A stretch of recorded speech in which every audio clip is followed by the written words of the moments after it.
So the Super Maelstrom tier 5 tag just got a huge damage buff. In fact, this has been happening for a couple of updates now. The first time that they gave it some extra damage was in update 49, where the tier 4 and the tier 5 got a little bit of extra base damage on their attacks. Now, what's happening in this update is that Ninja Kiwi felt like this thing was underperforming versus ceramics, and so to that end, they gave the main attack plus 5 extra damage to ceramics, and then the ability on the Super Maelstrom does plus 8 extra damage to ceramics. So to show you guys how crazy this thing is, we're just, we have just a 4-0 alchemist, just a 2-5-0 Super Maelstrom under a 4-0 village. So this is nothing too complicated, nothing too spectacular. And I'm gonna send in 100 around 98 ceramics. These are super ceramics, by the way, and look at what's happening. Why is my $13,000 tier 5 wiping super ceramics and like 3-shotting them even? This is so crazy. It does so much damage now. So here is what we're doing today. We're gonna be using this guy as our main DPS, but we are going to be trying to, well, do two things. Number one is we're gonna try and fully buff it, so that's why we're bringing Pat Fusty as the hero. We're gonna be using the level 3 ability. Yeah, some very cool and fun changes happening in BT6. I mean, if you guys have been going through the patch notes, you've probably realized that this is going to be a very, very interesting patch for a lot of changes happening in the game. I mean, just yesterday's video was the Blazing Sun being able to pop lead balloons now by itself. I mean, that changes a lot of things because now it can solo deflation mode, so you just place it down and it wins, which is nuts. But also now you have a camel lead and also a DDT solution, because that guy is particularly good versus DDT. So that is just some crazy good changes happening. Let's see if we're going to be able to hold these two yellows. I'm actually going to use the ability, believe it or not. Let's go for the extra attack speed on the tank because we want to hold this round. This one has a lot of yellows and a bunch of pigs behind them. And then I did kind of go a little bit greedier with this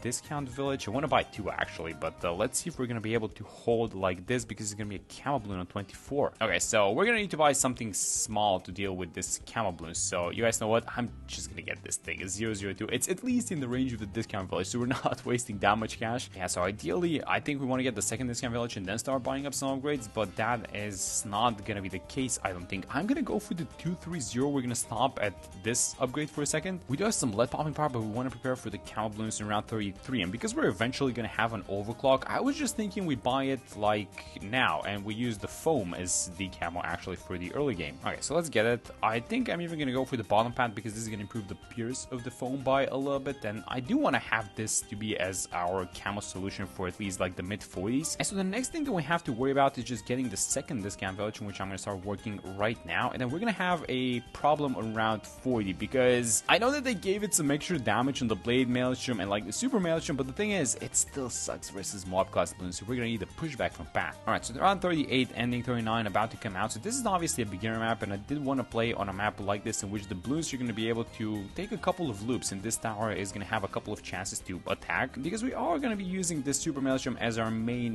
DPS anyway, so those are going to be super buffed ones. So in comes the MOAB. This is the thing that we usually have a problem with, so let's hope for a couple of knockbacks from Pat Fusty. We can actually get an alchemist to buff the attack up. Let's see if we're going to get a knock. We do get 1 knockback. Okay, so that's going to be fine. As soon as this thing pops, like it's, oh my god, we get 2. Okay, that's insane. Okay, so let's go like this. Use the combo for the first time ever. So Pat's ability plus the Blade Maelstrom, and that's it with the insides. Yeah, in fact, once you get this guy going, like it's not even close when you're dealing with small balloons. And now it's going to be like that versus ceramics. And we still haven't bought the Super Maelstrom, by the way. So let's buy some small towers. I mean, I wouldn't mind going for something like this, the primary mentoring. I mean, 15% cooldown reduction on the ability. That's nuts.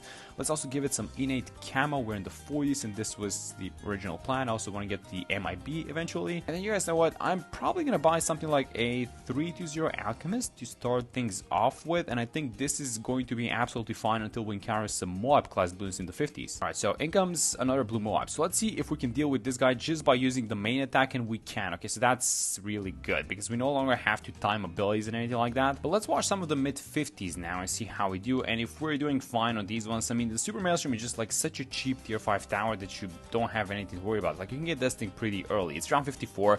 I'm actually not going to be buying it. Let's just hold on with the Blade Maelstrom for a while. Let's see how we do on 54. Now, we seem to be popping all of them with absolutely no issues. So, you guys know what? The second we buy this thing, I was actually debating if we're going for the top or the bottom pad, because the top pad gives it extra attack speed, which is really nice with the main attack. But at the same time, I mean, now that we have a lot of extra damage versus ceramics, the bottom pad gives it pierce. And I was like, wait, do we actually need to give it a little bit of pierce and then maybe we can compensate for the attack speed with like an overclock NG? I don't know. I still went for like this top pad because this seems the safe choice choice, and the ability also is a little bit stronger if you go for the top path, in terms that, you know, the blades are coming out a little bit faster. It's more of a burst type of a damage, right? But anyway, it's round 58, and this thing is not stopping. This is only the 240, by the way, with like minimal helping hand on the sides. But I do want to get the super maelstrom with this extra damage. I want to see how it performs versus 63, actually, in those waves of ceramics. Alright, I think I'm 63. Let's see how we do. So I bought the super maelstrom, and how many shots is this thing gonna need? Okay, that's interesting. So this is why I was thinking of getting the bottom pad. It's not that it's not popping them, it's just the Pierce is, well, thankfully we're playing on cubism, so the Bloons are making a lot of rounds around the tower, so we can eventually pop them. But yeah, this might be a little bit problematic because the lack of Pierce seems to be hindering this tower a lot. Yeah, so this is wave number 3. We are gonna get it. I mean, don't get me wrong, it's not like we're not gonna deal with this thing. This was actually the best wave out of all 3. Yeah, it's just the lack of Pierce, man, on this tower. Okay, so what can we do to solve that? I know exactly what we can do, by the way. It's just that the Pierce amount is so low that it's not gonna get fixed by as much as we need it to get fixed, if that makes sense. So the tower that we need to buy is the Lord of the Abyss. I think it gives a 40% extra Pierce on all of its surrounding towers. The thing is, let's say we have currently like 7 Pierce onto this guy. It's gonna be like plus 3, right? The 7 to 10 is like not a huge difference, especially when you're dealing with like huge waves of super ceramics in the 90s, right? You guys know what? We still have not used the super maelstrom ability once. We did use the blade maelstrom ability on the MOAB round 40, but not the super maelstrom one.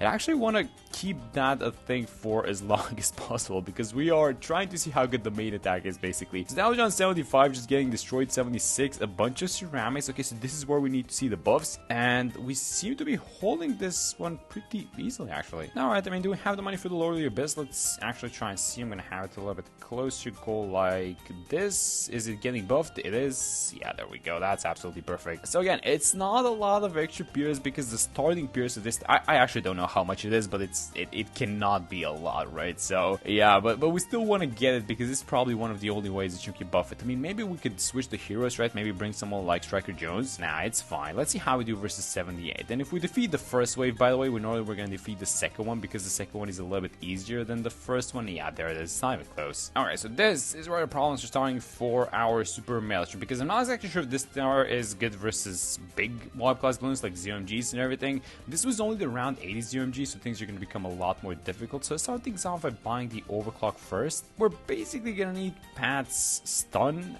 Yeah, it happens on level 13 actually, so the attack can stun Bloons for longer, can stun MOAB class Bloons very briefly. This is exactly what we need. So set everyone up essentially for the attack and for the extra damage to destroy them, but also the Lord of the Abyss has this ink which slows down MOAB class Bloons by a little bit, so that's very nice. Do we need the overclock now for this round? I don't think so. I think we're holding everyone in place because this extra damage is finally doing the thing. I mean, these are super ceramics. Remember in the sandbox example at the start, we used round 98. This is only round 82, guys. So these are a lot easier than the ones that we saw in our test. Yeah, look at this thing go. So 3 ceramics, one behind the other. They are not making it past Pat Fusty, which is really nice to see. We should use the ability, by the way, on this one. So let's combine it. Let's go like this, because there are a lot of blue MOABs. The extra damage for the ceramics is, by the way, transferred onto the ability as well. So in case we start leaking somewhere, we can just dump the ability and be safe with it, but I don't want to be doing that. Okay, so more ZOMGs this time around. This is round 87. We can buy the Call to Arms, which I do want to get,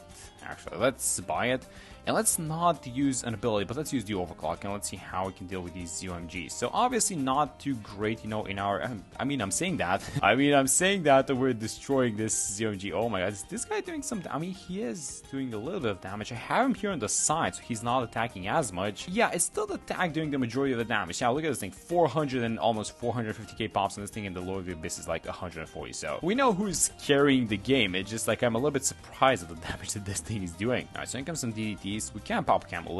I'm gonna use the overclock ability, and then I know that we suck versus DDTs. So here's what I'm gonna do. I'm just gonna dump the ability versus these guys. Yeah, we just suck versus DDTs, guys. We shouldn't be doing that. In fact, each time a DDT round appears, I think we should just be dumping the ability, because we actually do suck versus them. But one of the things that I wanted to do is I wanted to move the Lord of the Abyss a little bit bit more towards the left side. So I'm gonna get a support Chinook. I know that the majority of the damage is still being done by the tank, but it's like I don't like where this guy's at, so I'm gonna have him like this, so he's not exactly attacking that much when the small balloons are here. And let's see if we still have the, oh, we don't have the ore. Okay, so we have to move it a little bit towards the right, I guess. But yeah, let's see now if there is a, let's just overclock, see now if there's a difference, because this is 92, so a bunch of 45 mods which spawn 45 ceramics, and we seem to be dealing with them, guys. Yeah, I don't see too many of these guys making it past Bad Fusty, so you know for a fact that the damage is there, which is really good. We can actually do a very cool combo now. We can do the ability plus the call to arms plus the, oh my god, do we want to do it, or do we save it for the DDTs on the next one? I think we're defending nicely, so we might want to save it for the DDTs on the next one. Yeah, I don't think this is gonna be an issue, but I'm gonna do the call to arms plus the overclock, and this should be a lot of damage done by the tank, and